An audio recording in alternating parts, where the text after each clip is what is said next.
Мир вашему дому. Сегодня по народному календарю православных христиане празднуют скорбящая Божья Матерь.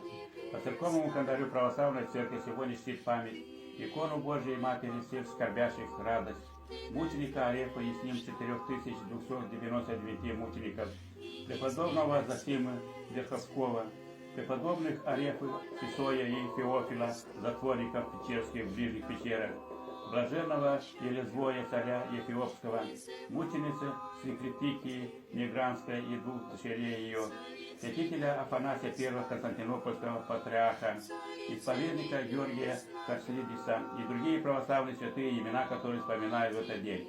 Поздравляем всех с праздником, всех, кто родился в этот святой день. Желаем здоровья, счастья и благополучия.